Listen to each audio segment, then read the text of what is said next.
the Pittsburgh Steelers are not a team that shies away from spending.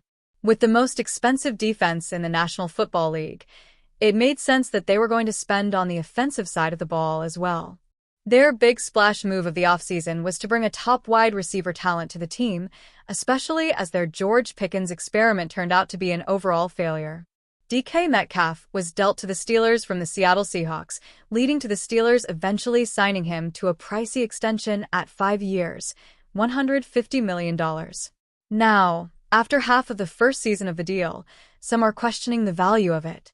Brian Batko of the Pittsburgh Post-Gazette took to his readers' chat to address some concerns about Metcalf, especially when it comes to contested catches. An issue of underperformance. As for DK Metcalf, I still view him as an elite receiver, but he's not been great lately. Feels like he was making some contested catches early in the season and then turned into a rich man's Chase Claypool, Batko wrote. Batko's comments come off the tails of this week's loss to the Chicago Bears that saw the momentum shift early on due to issues on a contested pass to Metcalf. Backup quarterback Mason Rudolph went to target Metcalf down the side of the field early on, but left a little power off, and the contested ball was brought down by Bears defensive back Nashan right on a toe-tap catch. Claypool's meager contract. Claypool drew the ire of many Steelers fans during his tenure with the team, as he had persistent issues with contested catches despite that theoretically being a strength of his when he was drafted to the team. He, however, only spent his rookie deal with the team. Over the course of 4 seasons with the Steelers, Claypool was guaranteed just $3.28 million and brought in a signing bonus of roughly $2.3 million. The Steelers are currently paying Metcalf 10 times Claypool's contract for 4 years each season. While it would be unfair to expect Metcalf to play 10 times better than Claypool did during his time with the team, it is not entirely unreasonable to expect more out of Metcalf with how much he is being paid. It is important to recognize that some of the onus will fall on the quarterback play, but Metcalf is not playing like a $30 million per year wide receiver at this time in his career. Aaron Rodgers will suit up for the Pittsburgh Steelers in Week 13. Pittsburgh Steelers head coach Mike Tomlin spoke with reporters on November 28, and he confirmed that Aaron Rodgers will return from injury in Week 13 against the Buffalo Bills. Pittsburgh Tribune-Review reporter Chris Adamski shared a video of Tomlin, who stated that Rodgers will have no injury designation for the game and will be all systems go this weekend.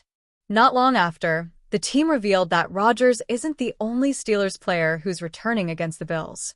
Pittsburgh also cleared star wide receiver DK Metcalf, edge rusher Alex Highsmith, defensive lineman Cameron Hayward, cornerback Joey Porter Jr., guard Isaac Simolo, and wide receiver Ben Skowronek for Week 13. In fact, the only 2 players who were ruled out were the 2 who have been out all week. Left tackle Broderick Jones will not play due to a neck injury, and first-round defensive lineman Derek Harmon won't suit up either because of a knee injury. Outside of those 2, the Steelers will have everyone on the active roster available to them versus Buffalo. Steelers Mike Tomlin announces left tackle plan with Broderick Jones ruled out in Week 13. As for Jones' absence, Tomlin did share the plan to replace his left tackle. According to ESPN beat reporter Brooke Pryor, Andrus Peat will start at left tackle for the Steelers against the Bills. Peat signed with Pittsburgh in August as a late-season addition. He brings a wealth of experience with him, having started 104 regular season games, most of which came with the New Orleans Saints. Peat is a 3-time Pro Bowl left guard, but he's a versatile blocker who can also play some offensive tackle. The Steelers will be counting on that experience and versatility this weekend, especially with a banged-up Rodgers behind him. Aaron Rodgers returns for a pivotal Steelers-Bills clash with the AFC playoffs on the line. Outside of Jones, the Steelers will have their entire offense, and they'll need all hands on deck to beat a team like the Bills. Rodgers will lead the way, but having Metcalf and a healthy Jaylen Warren is important, too. Pittsburgh has been missing some pieces in recent weeks, and although backups like Mason Rudolph and Kenneth Gainwell have made key contributions, they're still at their best with their full complement of starters. Fans witnessed that last week, as Rudolph struggled to put points on the board against a tough Chicago Bears defense.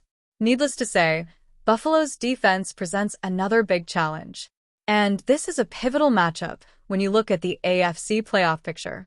The Steelers are probably more focused on winning the AFC North rather than the wild card race, but you never know what's going to happen.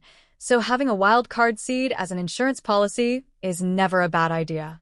Unfortunately, with the way the AFC North race is playing out, the wild card teams may have a stronger record than the Steelers, Baltimore Ravens, and Cincinnati Bengals. In that scenario, only the division winner would get in. That's why a victory over the Bills is so important. It would tie up the Steelers' record with Buffalo, while also awarding them the head-to-head tiebreaker over the Bills, in the event that they need it. Games like this one will define the remainder of the Steelers' 2025 season. The Pittsburgh Steelers continue dealing with more injury news as they prepare to take on the Buffalo Bills in a critical Week 13 matchup. Needing a win to retake their lead over the AFC North Division, their path to doing so has been greatly impacted by injuries on both sides of the ball. Aaron Rodgers is recovering from his fractured non-throwing wrist, and starting left tackle Broderick Jones is already out for the game due to a neck injury. The defensive side of the ball is dealing with its own struggles as the Steelers attempt to disarm Bills quarterback Josh Allen. They receive some good news in their pending battle against Buffalo, however, regarding one of their starting cornerbacks. Joey Porter Jr. suffered a hip injury in Week 12 that forced him to miss a portion of the game. As they've prepared for the Bills, he's been a limited participant in practice, but upgraded to a full participant and received no injury designation on the team's final injury report prior to their Week 13 matchup. One-on-one threat. The Steelers are counting on their best one-on-one cornerback to be in action against the Bills. While Buffalo's wide receiver threats are not as imposing as other offenses they've faced, the Bills' QB is one of the most dangerous in the NFL. Allen's ability to extend plays with his legs and his high-powered throwing arm make him a dynamic threat and MVP candidate. But the good news for the Steelers is that Porter holds his own on the outside, whether it's in pass coverage or as a tackler. According to game data from Pro Football Focus, Porter has recorded 11 of his 28 total tackles this season in one-on-one situations while in man coverage. In addition, he's missed just one tackle on those attempts, making him one of the most consistent tackling threats at the position. Key to stopping Allen? Having Porter Jr. on the outside is a huge piece of the puzzle for Pittsburgh's defense. He successfully defended 11 passes in 8 games played, highlighted by 4 pass breakups against the Indianapolis Colts in Week 9. He's still looking for his first interception of the season, but he's been around the ball, often in coverage. The Bills have injury troubles at the tackle position, and their starting tight end, Dalton Kincaid, is questionable for the matchup. That means when Allen drops back to pass, he's likely going to get it out quickly and target players along the boundary. Players like their leading receiver, Khalil Shakir, will be heavily targeted, and it's up to Porter Jr. to lock things down and keep the ball in front of him.